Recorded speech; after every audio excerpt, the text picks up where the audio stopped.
Il effectue sa scolarité à l'institution Sainte-Croix de Neuilly puis, très tôt intéressé par le théâtre, il entre au Conservatoire national d'art dramatique de Paris, d'où il sort, en 1907, avec un premier prix de tragédie.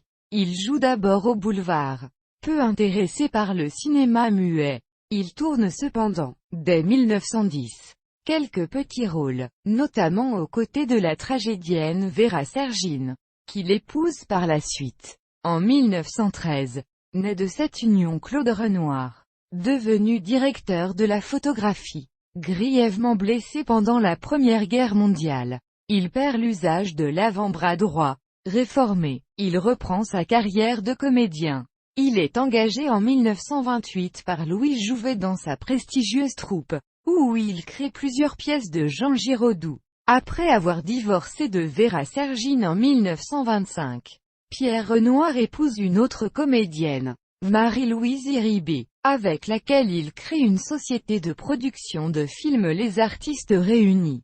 Après un nouveau divorce en 1933, il épouse une troisième comédienne, Élisa Ruiz, à la naissance du cinéma parlant.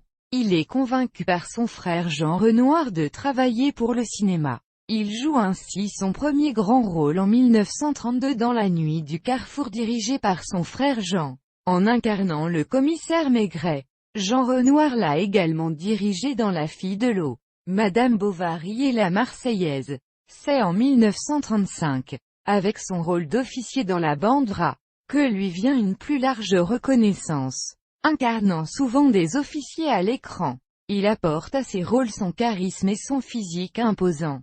En novembre 1935 il joue Ulysse dans La guerre de Troie n'aura pas lieu de Jean Giraudoux. Louis Jouvet jouait Hector.